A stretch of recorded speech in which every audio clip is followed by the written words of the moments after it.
The explosion shook the quiet neighborhood like a thunderclap. Windows rattled, alarms blared, and within seconds everyone rushed outside. Smoke billowed from Karen's perfect white chimney, thick, black, and angry. She stood in her driveway, screaming, her hair half singed, shouting something about faulty firewood. But I knew exactly what had happened. You see, for weeks she'd been sneaking into my yard at night, stealing logs from my woodpile, the same pile she once fined me for lowering community standards. Every time I replaced the missing firewood, more disappeared. So I stopped replacing it with regular logs.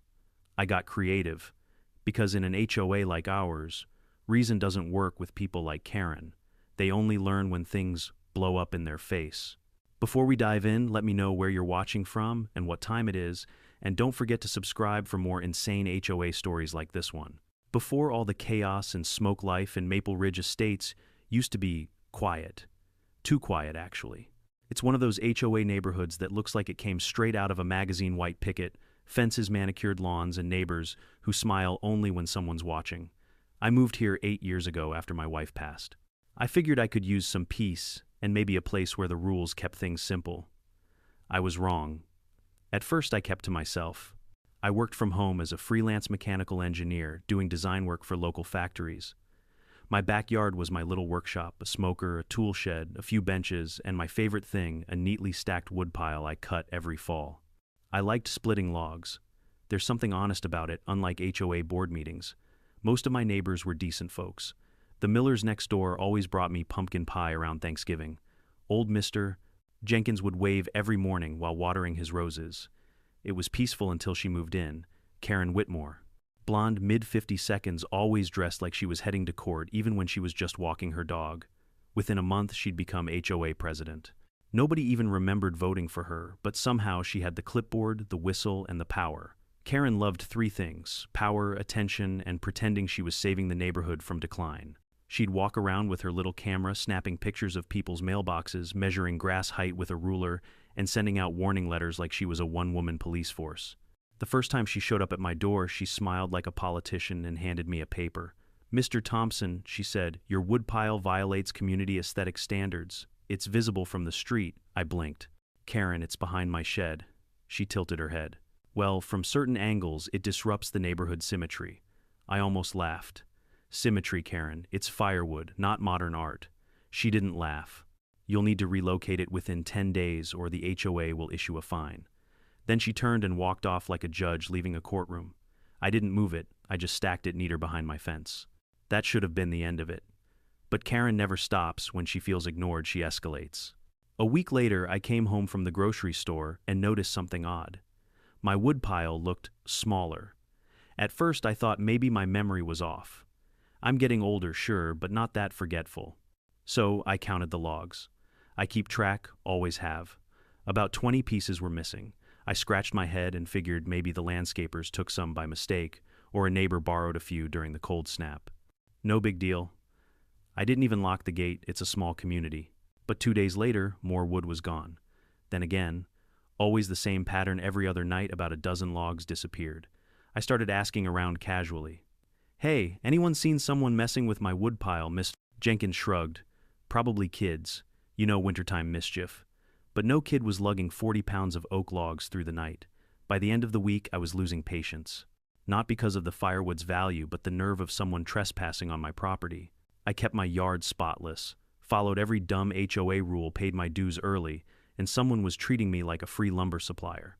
So I set up a little test. I stacked the logs with small notches carved on the ends. A craftsman's trick. If any went missing, I'd know exactly which ones. Then, I placed a small motion sensor light near the shed. That night, around 11:30 p.m., the light flicked on. I rushed to the back window, but saw only a shadow slipping through the gate, something shiny catching the moonlight. Too fast to identify. The next morning, sure enough, 4 marked logs were gone. And the grass near the gate was flattened by heels. High heels. Now, there aren't many women in Maple Ridge who go out in heels at midnight. In fact, there's only one I could think of, and she lived 2 doors down. Still, I wasn't ready to accuse anyone. Maybe she was out for a walk, maybe it was coincidence. But the next day I got another letter from the HOA. "Dear Mr. Thompson, your outdoor wood storage continues to violate Section 3 amperes of the HOA code regarding fire hazards and visual appeal. If not remedied, further disciplinary action will be considered. President Karen Whitmore. I nearly choked on my coffee. The audacity. She was fining me for the same wood she'd been stealing. I called her number on the letterhead. No answer. So I drove by her house later that afternoon. And there, through her large front window, I saw my firewood, the same notches I carved, sitting neatly by her fireplace. I stood there in disbelief. She was burning my wood while threatening me for unsightly storage. I could have gone over right then, slammed on her door, and demanded she stop. But I didn't. Because I've learned something about people like Karen: confrontation only feeds them. They thrive on drama and control. If you shout, they win. So instead I smiled to myself and said, "All right, Karen, you want my firewood, you can have it." That night I started thinking like an engineer again.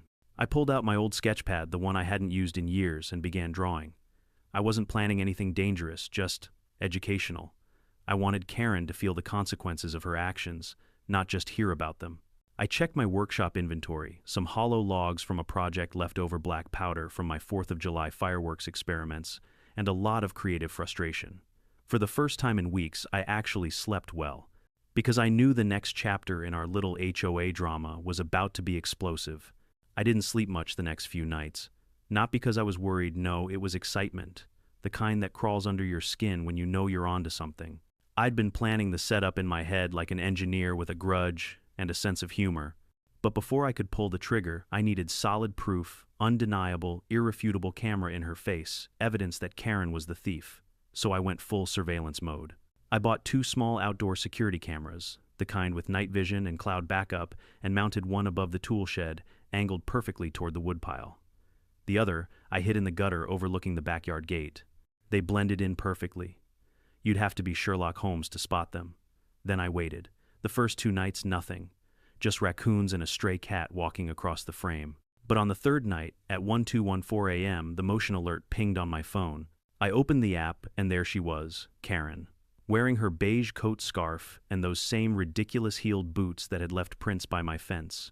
She walked straight into my yard, flashlight in hand, like she owned the place. I watched her on the screen, calm as could be, stacking my logs into a neat pile beside her. Then she whispered something to herself. The mic barely caught it. He won't miss it. It's for the community anyway. I almost laughed out loud. The community. Right. She loaded the logs into the back of her SUV, closed the hatch, brushed her hands together like a job well done, and strutted off into the night. The next morning I brewed a pot of coffee, sat down and watched the footage again, just for the satisfaction, frame by frame. It was perfect. She'd even looked right into the camera at one point, unknowingly giving me a clear, smug shot of her face. Now, a normal person would have gone straight to the HOA board or the cops. But I wasn't dealing with a normal person. I was dealing with Karen, queen of technicalities, master of twisting the truth. If I accused her outright, she'd deny everything, and probably hit me with a violation for unauthorized surveillance. So instead, I decided to let her hang herself with her own arrogance. That afternoon, there was a community HOA meeting in the clubhouse. I didn't usually go too much gossip, too many complaints about paint shades and fence heights. But this time I made sure to show up early and grab a front row seat. Karen walked in fashionably late, holding her coffee cup that said "Number Boss Lady." She wore her usual smug smile, the kind that could curdle milk. "All right, everyone," she started, tapping the table. "Let's address the ongoing issue of property, aesthetics, and fire hazards. Specifically, Mr. Thompson's yard." My jaw tightened. I said nothing, just folded my arms. Karen continued.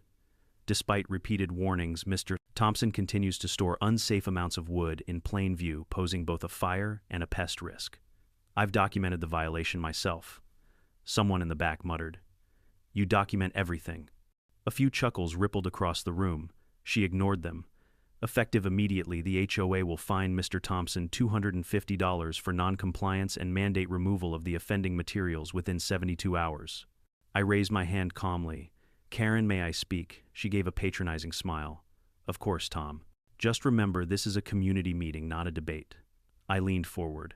"Great, because I'm not here to debate. I'm here to clarify something. You said you documented my firewood, correct?" "Yes, I did. And that documentation, it's recent." She smirked.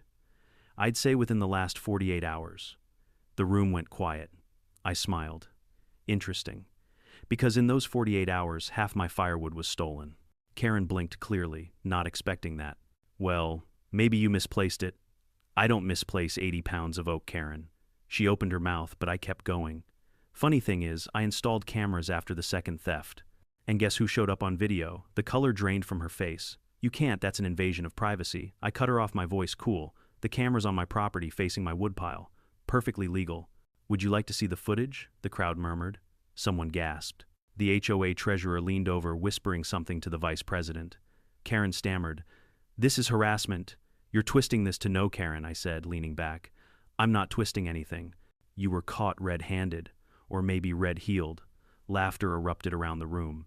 Even the normally silent HOA secretary had to cover her mouth. Karen's face turned crimson. You're lying. Want me to play the video? I asked, holding up my phone. Because I brought it with me. She froze. You could see the panic behind her eyes, the gears turning, trying to calculate how bad it would look. Finally, she puffed up her chest and hissed, "You'll regret this." Then she stormed out. The meeting descended into chaos, people talking over each other, some defending her, others laughing.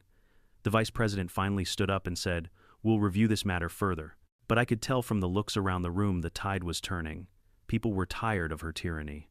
That night I checked the footage again, saved it to multiple drives, and even emailed a copy to myself just in case she got any bright ideas about data breaches. The next few days were blissfully quiet. No letters. No warnings. No Karen marching past my house. For a moment I thought maybe she'd learned her lesson. But Karen doesn't quit. She retaliates. 3 days later I got a citation in the mail from the HOA for unauthorized security installations visible from the street. My cameras. I laughed so hard I nearly spilled my coffee. She was doubling down. That's when I decided it was time to move to phase 2. The cameras had done their job, now it was my turn to teach her the real lesson. I opened my workshop door, flipped on the light, and looked at the remaining pile of logs. A wicked grin spread across my face. "All right, Karen," I whispered. "Let's make your next fireplace a little more memorable." When you've spent 30 years as a mechanical engineer, you don't just see objects, you see possibilities. Every tool, every material, every bolt of wood has potential energy waiting to be directed. And after what Karen pulled, I was about to direct mine. Now, to be clear, I wasn't planning to hurt anyone. I wanted something poetic justice, that is. Something that would make Karen rethink her life choices every time she struck a match. So I started sketching in my workshop late one evening, a cup of black coffee in one hand and my old drafting pencil in the other. On my notepad, I wrote in big block letters, "The Firewood Project." It sounded almost professional, like a company name. Thompson's Thermodynamic Retribution. I chuckled to myself. Here was the plan I'd make. A few hollow logs, lightweight but realistic, using some scrap oak I'd saved. Then I'd insert small charges of black powder, not explosives, mind you, just enough to cause a loud pop and a burst of smoke when ignited. The kind of stuff people use for homemade fireworks. Safe but dramatic. It took me a couple of days to get everything right.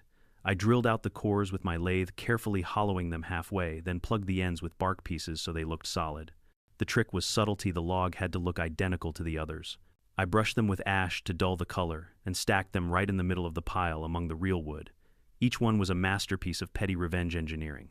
While I worked, I couldn't help narrating in my head like a YouTube DIY channel. Step 1, identify your Karen. Step 2, wait for her to commit the crime. Step 3, make science fun again. But before setting the trap, I wanted to make sure she was still stealing. It had been a few quiet days since the HOA meeting, and part of me wondered if the humiliation had scared her off. Then again, this was Karen, the kind of person who would rather set her reputation on fire than admit fault. So I gave it time. On the 5th night, I saw a faint flashlight beam cutting through the darkness of my backyard. I watched through the curtains, sipping whiskey, as the silhouette of Karen crept toward my woodpile once again. Her SUV idled by the curb, headlights off, trunk open. She still had the nerve. I whispered to myself. "Atta girl." The camera caught everything, the same gloves, the same coat, the same self-satisfied smirk as she loaded my logs into her vehicle. And among those logs were my 3 hollow masterpieces. Once she drove off, I turned off the lights, leaned back in my chair, and exhaled slowly. The job was done. The fuse, metaphorically speaking, was set. The next morning, I went about my routine as usual. Coffee, email, reading the HOA bulletin that had arrived, another gem full of reminder notices from Karen's desk. I couldn't help but laugh at the irony, her name printed right above a paragraph about the importance of neighborly respect. Around noon, I decided to take a walk through the neighborhood. As I passed Karen's house, I saw her in the driveway chatting with one of her loyal followers, Mrs. Beasley, the HOA treasurer, and self-proclaimed community moral compass. They were standing beside Karen's garage, sipping tea. Behind them, I noticed something new. A shiny steel log holder stacked high with firewood. My firewood. I recognized the exact cut pattern my saw left, a distinct angle that wasn't factory standard. I smiled politely as I walked by. "Morning, ladies," I said. Karen turned her tone clipped and overly sweet. "Good afternoon, Tom. Lovely day, isn't it?" "Oh, perfect weather," I replied. "A bit windy, though. Wouldn't want anything flammable lying around." Her smile tightened.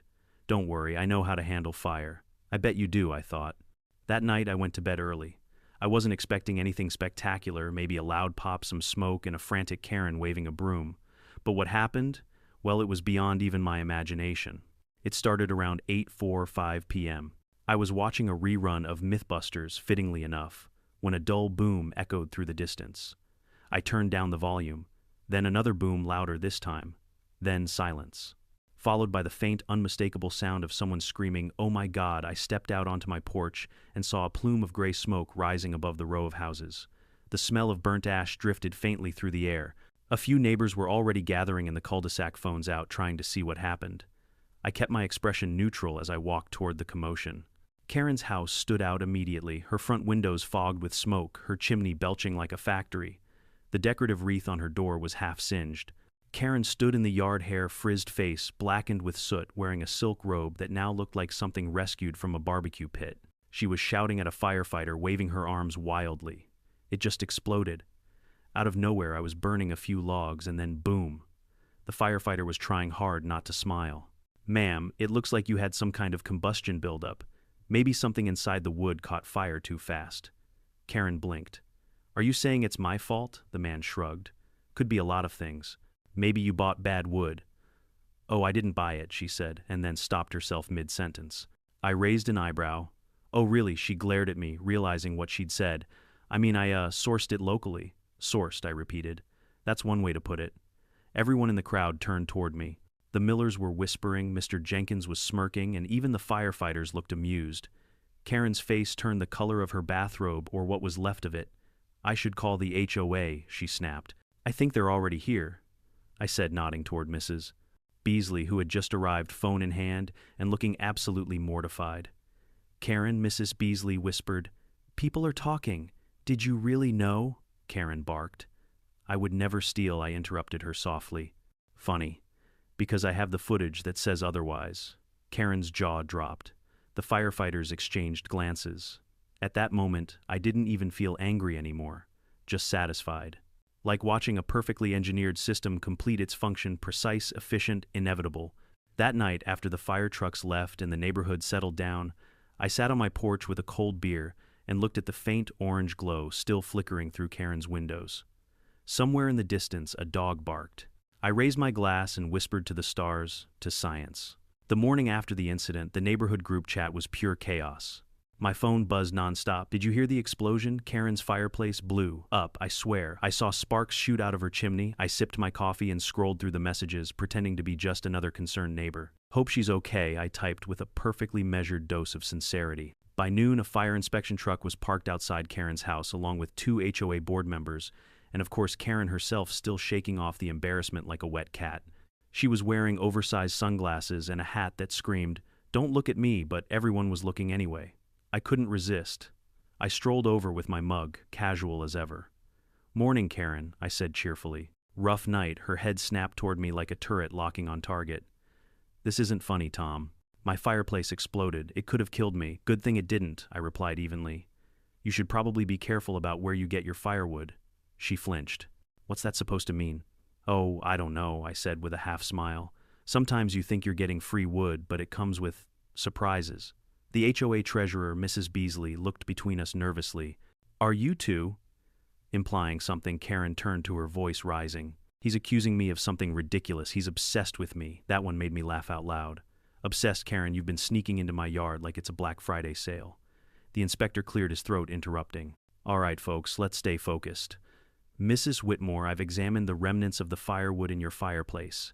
It seems a few logs contained, well, some sort of reactive powder. Probably black powder residue." Karen gasped theatrically. "Black powder." You mean explosives? The inspector frowned. Not in a dangerous amount.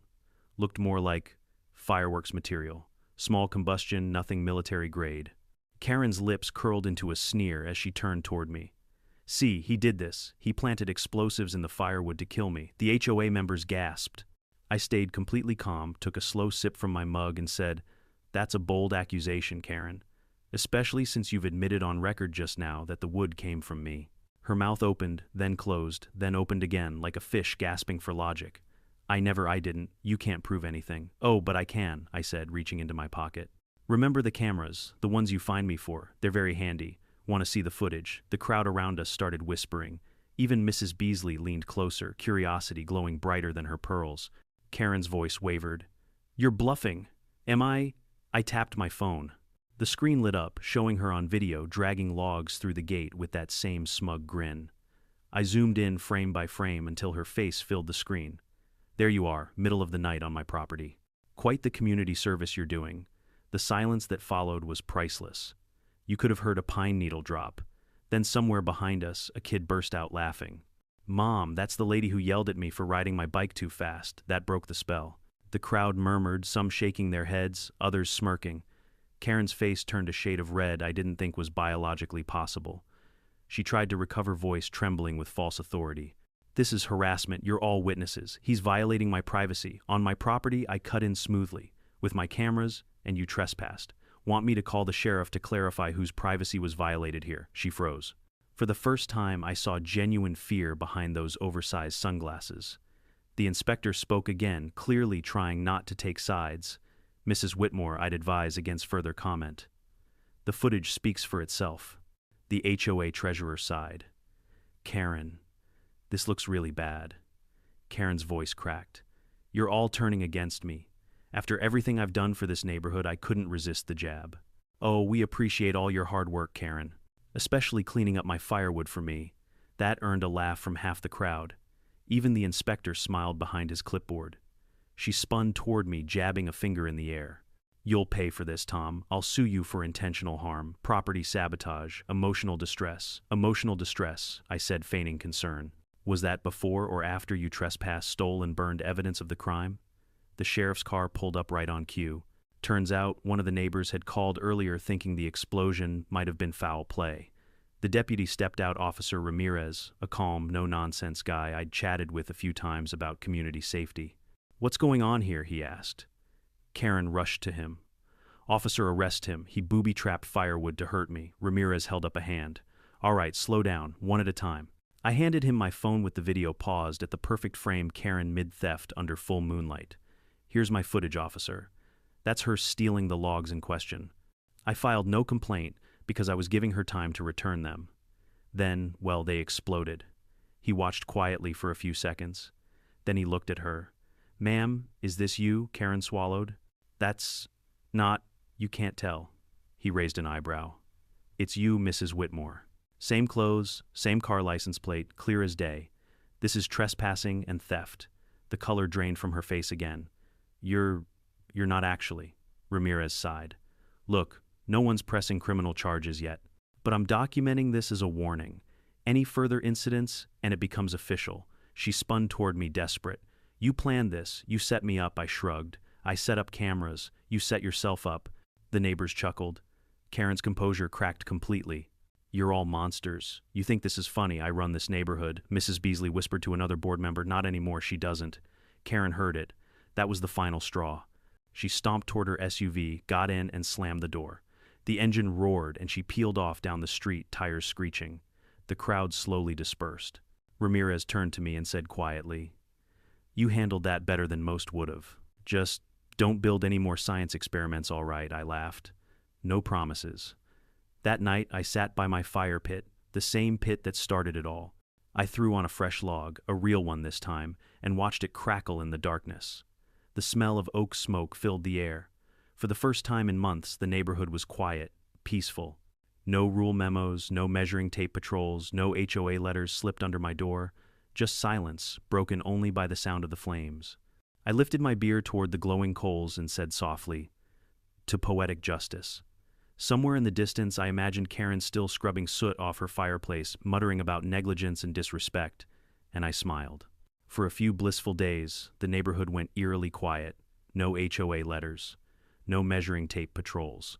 No Karen marching down the street like a self-appointed sheriff. I should have enjoyed the peace, but deep down I knew it wouldn't last. Karen wasn't the kind of person to let humiliation die quietly. I was right. 3 mornings later, I found an envelope taped to my front door stamped with the HOA seal. Inside was a formal notice, subject pending disciplinary action. Mr. Thompson, you are hereby summoned to attend a special HOA hearing concerning your violation of community safety protocols, unauthorized security installations, and possible acts of endangerment. Failure to attend will result in fines and further legal review. Sincerely, President, HOA Board, signed Karen Whitmore. I laughed out loud. The woman gets caught stealing and still finds a way to schedule a meeting. She was bold, I'll give her that. But if she wanted a showdown, I was more than ready. That evening, I gathered my evidence, camera footage, the inspection report from the fire marshal, and even a few printed screenshots from the neighborhood group chat showing people confirming the explosion came from her fireplace. By the time I finished, I had a folder thicker than a college thesis. The HOA meeting was set for Thursday night at the community clubhouse, the same beige room where Karen had humiliated me weeks ago. Fitting place for a reversal of fortune. When I arrived, the parking lot was full. Word had spread fast. People love drama, especially HOA drama. Even folks who usually skipped meetings were there, whispering excitedly like they'd come for a courtroom showdown.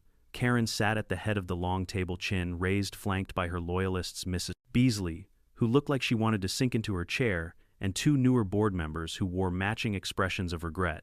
Mr. Thompson, Karen said as I entered, her tone sharp. Please take a seat. We'll begin shortly.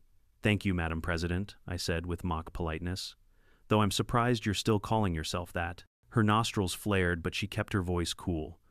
We'll see who keeps their title after tonight, the audience murmured. You could feel the tension buzzing in the air like static. Karen launched into her official statement, filled with words like reckless, malicious intent, and endangerment. She claimed my booby-trapped firewood caused a public safety hazard and that my cameras were an invasion of privacy. When she finished, she crossed her arms, satisfied. Mr. Thompson, she said smugly, you may now defend yourself if you can. I stood, buttoned my jacket, and smiled.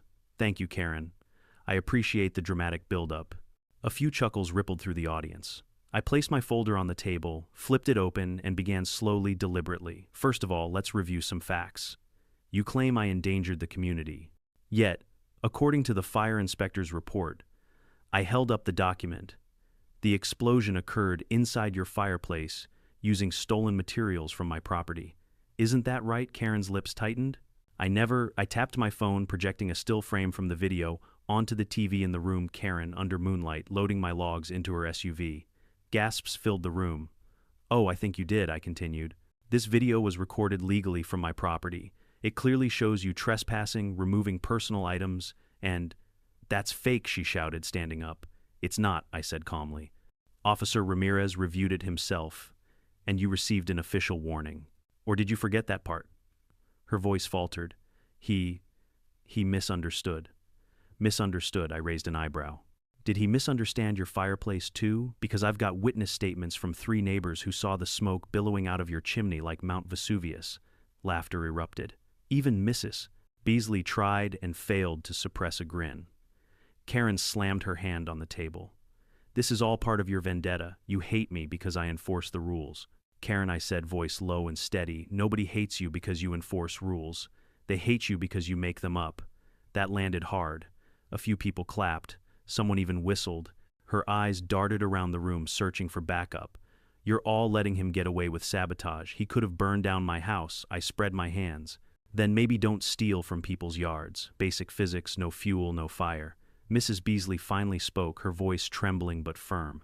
Karen, the boards reviewed the video. We can't ignore what it shows. Karen spun toward her. You're siding with him. After everything I've done for you, I made you Treasurer. Beasley sighed. You also fined me for having wind chimes. The room erupted in laughter again. Karen was unraveling fast. This entire neighborhood is ungrateful. You need me. Without me, this place will fall apart. A man in the back called out, We'll take our chances. Karen's voice cracked. "You can't do this. You can't vote me out." The vice president, a quiet retired attorney named Wilson, stood up slowly. "Actually," he said, adjusting his glasses according to HOA bylaws, "the board can call an emergency vote if a sitting president acts against community interest." "Shall we?" Karen's face froze. "You wouldn't dare." Wilson raised his hand. "All in favor of removing Mrs. Whitmore as HOA president." One by one hands went up, first hesitantly, then confidently. Beasley's hand rose too. Even the new members followed. Then, almost every person in the audience lifted their hands. Wilson nodded. Motion carried. Karen looked around in disbelief, trembling. "You're firing me." "Not firing," Wilson said gently. "Relieving you of duty." For a moment she just stood there silent. Then, without warning, she grabbed her purse, muttered something about lawyers, and stormed out of the room, the same dramatic exit she'd made before, only this time no one followed her. When the door slammed behind her, the entire clubhouse erupted into applause. Someone shouted, "Long live common sense." Another yelled, "Karen free zone, finally." I just stood there smiling quietly. It was over. After the meeting, several neighbors came up to thank me. The Millers brought cookies the next morning. Even old Mr. Jenkins stopped by and said, "Well, son, that was one hell of a fireworks show in more ways than one." Within a week, the board announced new policies, fewer fines, more transparency, actual community votes. The neighborhood started to breathe again. People waved more, talked more, laughed more. Without Karen's shadow hanging over everyone, Maple Ridge felt like a neighborhood again, not a dictatorship. As for Karen, rumor had it she moved 2 towns over into another HOA. God help them. One night, as I sat by my fire pit again, the flames dancing softly in the dark, I thought about the irony of it all. Karen had always accused me of being a fire hazard, yet she was the one who nearly burned her reputation to ashes. I poked at the coals and chuckled. Guess karma burns hotter than oak. If you had told me a few months earlier that my prim, rule-obsessed neighbor, the self-proclaimed savior of Maple Ridge Estates, would one day be the most hated person in town, I'd have laughed. But after that fateful HOA meeting, Karen's empire of control collapsed faster than her fireplace. It started small. The morning after the vote, her usual HOA emails stopped arriving. No more reminder notices about recycling bins, no more community decor guidelines. It was eerie, like waking up in a town that had been freed from dictatorship overnight. For a brief, glorious moment, everyone just exhaled. But Karen didn't take her dethronement quietly. She began waging a one-woman propaganda campaign, handwritten flyers, printed newsletters, and passive-aggressive posts in the neighborhood Facebook group. Her message, that she had been betrayed by a mob of ungrateful homeowners, led by a dangerous man with explosives. She even used a new name for herself online, Karen for Community Safety. I couldn't help but admire her persistence. If shamelessness were a currency, she'd be a billionaire. One of her first moves was filing a formal complaint with the county office accusing the HOA board of corruption, gender discrimination, and conspiracy. The county clerk probably still has her name highlighted in neon on their complaint list. Meanwhile, the neighborhood carried on as if nothing happened.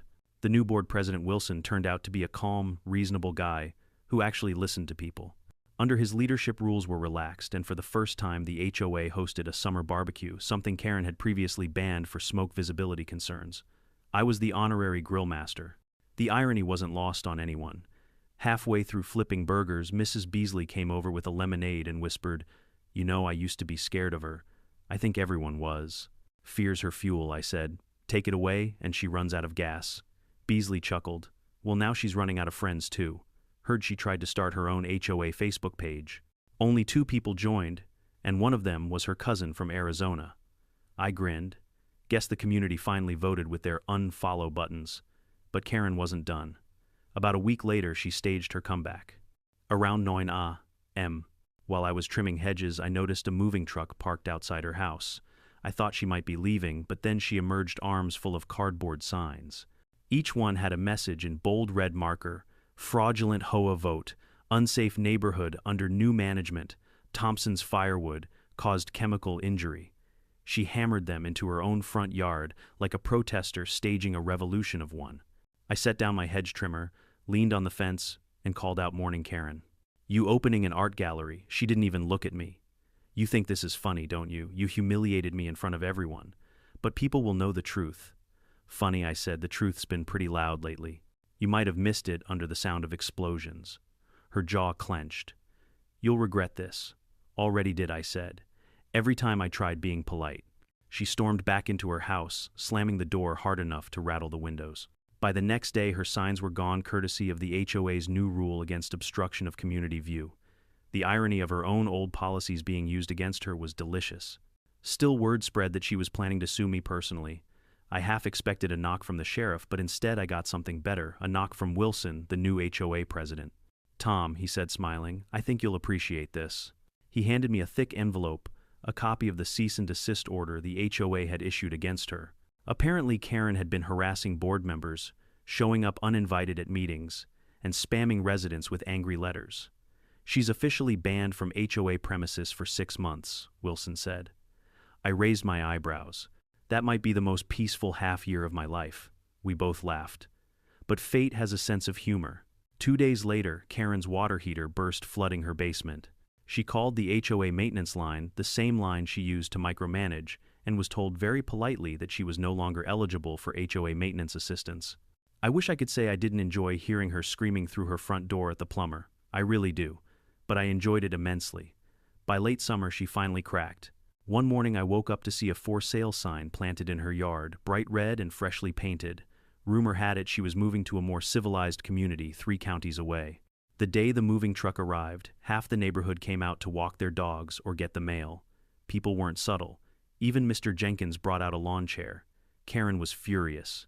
"You're all vultures," she shouted, waving her arms as the movers loaded her furniture. Ungrateful, ignorant, small-minded. Careful, I called out from my porch, the last person who called us that had an unfortunate run-in with their fireplace. That earned a round of muffled laughter.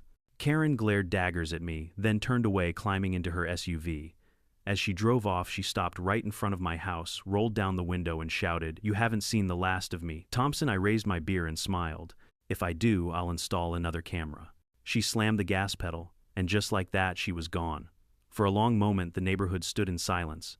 Then, as if on cue, someone started clapping. Then another. Within seconds, the whole street erupted into applause and cheers. It was like we'd all been released from a long collective nightmare. Wilson walked over, grinning. "Well, Tom, I think it's safe to say you're a local hero." "Hero's a strong word," I said, chuckling. "I just lit the fuse." He laughed. "Literally." From that day on, life at Maple Ridge changed completely. The new board was fair and transparent. The petty letters stopped. The annual barbecue became a regular tradition. Even Karen's old no decorations rule was scrapped, and come December, the neighborhood lit up like a Christmas movie. I'd sit by my fire pit most evenings, sometimes joined by neighbors who'd bring over drinks and stories. Every so often someone would bring up the great Firewood explosion, and we'd all laugh until our sides hurt. Sometimes I'd think back to the start of it all, the stolen logs, the ridiculous fines, the camera footage that started a revolution. Funny how something so small could spark such big change. And maybe that was the real lesson in an HOA, as in life sometimes the only way to fight nonsense is with a little well-aimed chaos. I leaned back in my chair watching the flames dance against the night sky. The air was calm, the stars bright, and for the first time in a long while Maple Ridge felt like home again. The first autumn after Karen left was the calmest Maple Ridge had been in years. For the first time, the sound of lawnmowers, kids' laughter, and friendly chatter replaced the shrill echo of HOA citations. You could almost feel the weight lifted off the air, like the whole neighborhood had been holding its breath for years and finally exhaled. I remember walking down the street, one chilly morning coffee mug in hand, watching neighbors string up lights for the upcoming harvest festival. Something Karen would have called a community hazard due to electrical clutter. Now it was a celebration. Mrs. Miller waved at me from her porch. "Tom, we're hosting chili night next weekend. You're bringing the wood, right?" I laughed. "Real wood this time, I promise." "Good," she said, winking. "We don't need fireworks indoors." That joke had become legend around here. Even new residents who'd moved in after Karen's exile knew the story. They'd lower their voices like it was a ghost tale the night Karen's fireplace went boom. Some said it was exaggerated, others swore it was justice. I never confirmed or denied it. A good myth needs mystery. Life settled into a rhythm I hadn't felt in years. My backyard workshop became a small neighborhood hub. People dropped by not to complain, but to borrow tools, ask advice, or just talk. I'd built a new fire pit a little bigger this time, lined with stone surrounded by wooden benches. Every weekend we'd gather there, families, couples, kids, even Wilson, the new HOA president. We'd roast marshmallows, grill steaks, swap stories. And every once in a while someone would glance toward the old corner lot where Karen's house used to stand. After she left, it sat empty for months. Realtors came and went. Buyers would tour the place, then leave shaking their heads. Some said it was overpriced, others said it had bad energy. Eventually, a retired couple bought it. Sweet people, they planted flowers out front, and even hosted a welcome brunch for the whole block. When I walked up their driveway with a basket of firewood, yes, regular wood, the husband smiled. "You're the guy from the story, huh? Depends which version you heard," I said. He chuckled. "The one where you outsmarted a tyrant with a pile of kindling." I shrugged. "That sounds about right." He handed me a beer. "Good man. Every neighborhood needs someone who stands up to nonsense." Maybe he was right. Or maybe I'd just gotten lucky. Lucky that karma decided to use me as its delivery driver. A few weeks later, I was back in my workshop tinkering with a small project when a familiar voice startled me. "Still playing with fire, I see." I turned around and froze. Karen. She stood by the open gate, arms crossed, wearing sunglasses and a scarf, as if she'd just walked out of a courtroom drama. Her hair was darker, now cut shorter, but that posture, that mix of pride and resentment, hadn't changed a bit. I wiped my hands on a rag. "Well, I'll be damned." The ghost returns. She stepped closer. "I just came to get the rest of my things." "Your things?" I asked, confused. "You sold the house." She hesitated. "Some decorations. In the shed. The new owners said I could pick them up." I studied her face. There was no fire in her eyes this time, just exhaustion. She looked smaller somehow, like the years had finally caught up to her. "All right," I said. "Shed's around back. But I'll come with you. Wouldn't want you taking the wrong firewood again." That earned me the faintest smirk. As we walked, she glanced around the yard. "You've made the place nicer." "Thanks," I said. "It's easier when no one's threatening to fine you for existing." She sighed. "I wasn't trying to be cruel, Tom. I just wanted things to be orderly. Controlled." "Yeah," I said softly. "That's the problem. People aren't meant to live under control, not like that. A neighborhood isn't a military base." She didn't answer. Just opened the shed, took out a dusty box, and stared at it for a while. "You made me the joke of this town," she said quietly. "Do you have any idea how humiliating that was?" I looked her straight in the eye. "Karen, you did that to yourself." I just held up the mirror. For a moment she looked like she wanted to argue. Then her shoulders dropped, and she nodded slowly. "Maybe you're right." When she turned to leave, she paused at the gate. "You know they call me HOA Karen online now. Someone even made a meme." "Internet's undefeated," I said with a small grin. She didn't smile back. "Take care, Tom." And just like that, she walked away, no threats, no yelling, no fanfare. For the first time, Karen left quietly. I stood there for a long while, staring at the empty street. The wind rustled through the trees, carrying the faint scent of pine and ash. I couldn't help but feel something. Not pity exactly, more like closure. Because the truth was, Karen wasn't just a villain. She was a warning of what happens when control becomes obsession, when pride blinds you to decency. That night, the neighborhood gathered again around the fire pit. The flames flickered against the circle of smiling faces, faces that had once avoided eye contact for fear of being fined for improper lighting. Wilson raised his glass. "To peace, and to the man who reminded us that standing up to bullies never goes out of style." Everyone cheered. Someone shouted, "To Tom in the Great Firewood Incident." I laughed, lifting my bottle. "To Karen," I said, smirking. "May her next neighborhood have better insurance."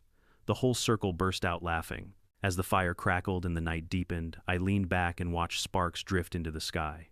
They looked like tiny stars breaking free, wild, bright, untamed. And I realized something: revenge had never really been the point. It wasn't about payback. It was about balance, about reminding people that respect once taken for granted will eventually demand to be restored. Sometimes through words, sometimes through fire. When I finally headed inside, I glanced one last time at the glowing embers. They pulsed gently in the darkness like a heartbeat. Peaceful, alive. And for the first time since I'd moved to Maple Ridge, I felt truly home. In life, there's a fine line between order and control, and once you cross it, even good intentions can turn toxic. Karen thought she was protecting the community, but she was really suffocating it. Her downfall wasn't caused by firewood or fireworks. It was caused by arrogance, by the belief that she was untouchable. And maybe that's why stories like this resonate. Because we've all met a Karen at some point, someone who uses power to belittle others, who mistakes control for leadership. But when truth and patience collide with that kind of ego, justice has a way of showing up. Sometimes loud, sometimes messy, but always poetic. So here's the lesson: respect goes both ways. Treat people fairly, mind your own yard, And don't steal someone else's wood, literal or metaphorical. What would you have done in my place? Drop your thoughts in the comments, and if you enjoyed the ride, don't forget to subscribe for more wild, true-to-life HOA dramas. Because in this neighborhood, karma always collects.